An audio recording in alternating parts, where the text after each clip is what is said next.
Welcome to Scene Chronicles. In a school, students are playing basketball. A student named Mason suddenly sees smoke at the back of the audience and thinks he's hallucinating. The game continues, and he makes a throw that gets them a win. But suddenly, he sees the smoke again, and this time, a burnt figure comes with it and approaches him. He runs out and heads to his locker. He brings out an artifact and makes to smash it, but hears footsteps approaching him. He shouts out in terror and smashes the artifact. The footstep ceases, and soon his team comes in to congratulate him for getting them the win. While taking his shower, he looks down and sees a black liquid. He turns back to see where it's coming from, and he sees the burnt figure behind him. He lets out a shout, which attracts the attention of his teammates. The figure grabs him and shoves his arm down Mason's throat, setting him on fire. His teammates rush in to see him in a blaze of fire. 6 months later, a girl called Chris comes into town. Her cousin Rel praises her for her taste in music. In school, Chris is assigned to a locker, but the locker belongs to the late student, Mason. His friends become angry because someone is taking Mason's locker so soon. This leads to an argument between Chris and Dean, with Dean calling her a junkie and being the reason why her dad died. Chris retaliates by kicking him in the crotch. A teacher comes in time and stops the ongoing feud, telling them to come for their punishment after school. Everyone leaves for their respective classes, with Chris being the only one in the hallway. She looks up at her locker and sees an artifact. She brings it out and sees a skull with a whistle at the back. She tries to blow the whistle, but is stopped when the school bell rings for dismissal.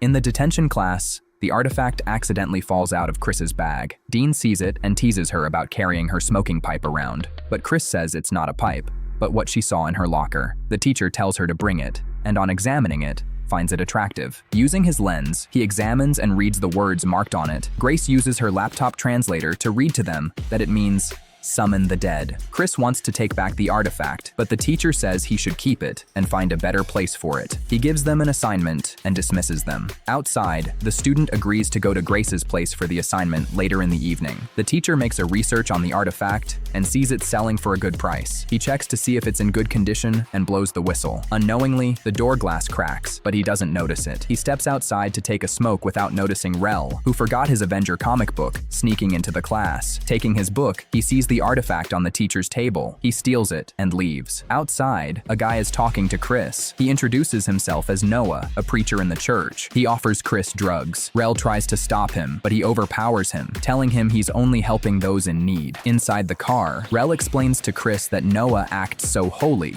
that parents trust him with their children, but he sells drugs to the children. One day, one of the kids died from an overdose. Back in the class, the teacher checks the artifact only to find out that the treasure in it is gone. He looks for it and is disappointed when he can't find it. He hears a noise outside and calls out the cleaner's name, but no one answers. He goes out to check but finds no one outside. He sees a man down the hallway dressed as a patient and shouts out at him to leave the school premises because school is over and he is trespassing. He gets a tap on his shoulder, which shakes him. It turned out to be the janitor he's been calling. Seeing how shaken he is, the man tells him to calm down and catch his breath. He leaves after reassuring the janitor that he's fine. Inside the classroom, he starts to lose his breath and notices that the air coming out of his mouth is black smoke. He turns and sees a bald man in front of him. The man plunges his hands inside his body, making his organs turn black. Soon, his hair falls off, and his appearance changes to that of the man in front of him. His body shrinks, and he falls and dies. At Grace's house, Rel shows them the skull he stole from the teacher. Grace says she will blow the whistle to see if they can be able to summon the dead, according to what the words on the skull say. Dean, her boyfriend, dares her to blow the whistle. Chris says she will pass as she's not interested in partaking in the ghost summoning event. But on her way out, Ellie tries to stop her, but she says she still needs to unpack. Grace examines the skull and, as if being controlled, blows the whistle, and this makes them hold their ears due to the eerie sound from the whistle. Soon Dean claims he hears something. They listen, and then Dean throws a prank on them. Outside, Chris and Ellie are talking. Ellie invites Chris to a festival that will be held tomorrow and says she would like it if she comes. It would be the last festival they get to attend as friends before graduating and carrying on with their different lives. When she leaves, Chris asks Rel if Ellie is straight, and he responds that they will find out. At home,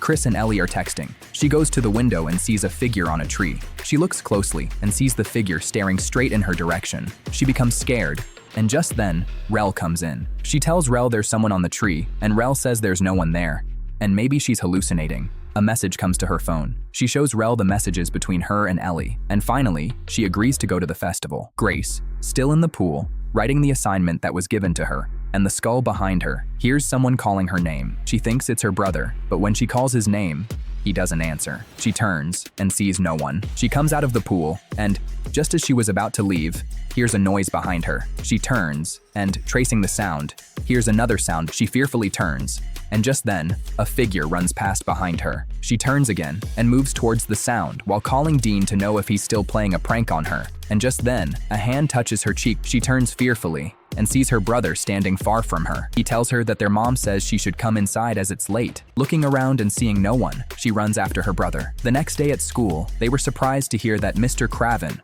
the teacher from yesterday, died last night from stage 4 lung cancer. They were shocked because he was healthy when they left, and the janitor said he was okay and on his feet when he saw him last night, and he didn't show signs of being ill. Ellie looks ahead and sees someone in a hoodie acting convulsively. The person turns and looks at her, calling her name. This scares her. Grace's voice brings her back to reality as she hands the skull over to Chris and says it looks creepy. Chris says it's not hers, and she thinks they should return it to Mason's house. They agree on returning the skull. At Mason's house, Chris and Ellie knock on the door, but are surprised to find the door is unlocked. They head inside the house, asking if anybody was home and that they need to return something that belongs to Mason. Soon, an old woman comes down the stairs and leads them to a room. There, they see different artifacts. The woman explains to them she's been collecting them for years, as she's a lover of art. Chris hands over the skull to her, saying maybe it belongs in her art collection since she found it in the Mason's locker. The woman tells her she didn't find it. Rather, it found her like it found her grandson Mason, her daughter, and her. She explained to them that it's a stolen treasure from a plundered people, and its name is Inchoka. Chris asked her if the marking is actually summon the dead, but she said no, that it means summon your death. She further explains to them that everyone has a time that was destined for them to die, but if you hear the sound of the whistle, you die earlier, and you die exactly how you are supposed to look on the day of your death. She hands the skull over to Chris and tells her it's not hers to take. Ellie sees dozens of medications on the table and confirms that the woman doesn't know what she's saying because she's ill. Outside, Ellie tells Chris that the woman is sick, and since she lost her family and lives alone, she might be having a mental issue. They agree that all the woman said to them is bullshit and doesn't make any sense. Chris asked Ellie if they could see Mason's file, and Ellie said it's in the hospital where she works. They get to the hospital's record room to look for Mason's file. Ellie tells Chris that something about Mason's death never added up. He was taking a shower but was burned to death in the bathroom, and they blamed it on a gas leak. They see Mason's file and how badly he was burned. Just then, someone comes into the room and they hide. Chris picks up a paper that fell off Mason's file. It had the image of Mason's teeth cavity. Ellie told her that the examiner was surprised because his teeth cavity looked strange. Chris said the teeth cavity looked like someone in his late 40s. He asked Ellie how old Mason was when he died, and she told her he was 17. Chris tells her that what the woman said about looking exactly how you were supposed to look on the day of your death is true. The puzzle became clear to them. Mason would have died in his late 40s from a gas leak and been burned to death. Mr. Craven would have died from stage 4 lung cancer, but since they came in contact with the skull, their death came earlier, and exactly how they would have looked on the day of their death. In the middle of their conversation, they hear footsteps coming towards them. Fortunately, the phone rings and they take the opportunity to sneak out of the room. They go to the festival to warn their friends about the danger ahead. In the festival, Rel and Grace are having a conversation. Rel has a crush on Grace, and Grace knows he has a crush on her. Rel shoots his shot, promising to play a game and win her a teddy bear. Grace tells him he's a nice and sweet guy. She gives him a peck and leaves to go meet Dean, her boyfriend. Grace tells Dean she's going into the scary maze to ring the bell. He should follow her after 2 minutes and find her when she rings the bell. They agree, and she leaves. Chris and Ely come to the festival. Noah approaches Chris and talks to her. Ellie comes in, and Noah teases her. She gives him a kick in the crotch. Chris is surprised, and Ellie tells her she learnt it from her. Chris threatens Noah and asks him about the boy he killed with his drugs. Noah denies it, and she gives him a cut on his nose. With this, they run off, leaving Noah groaning in pain.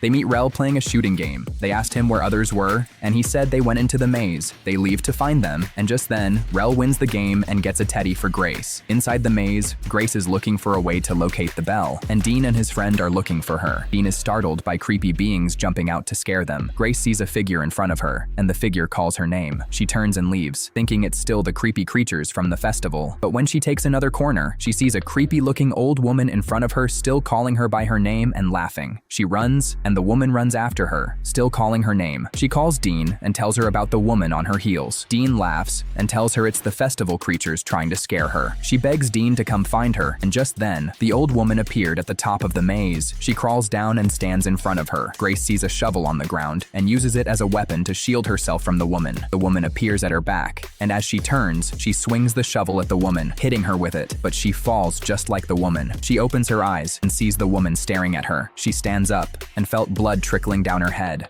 Like and subscribe.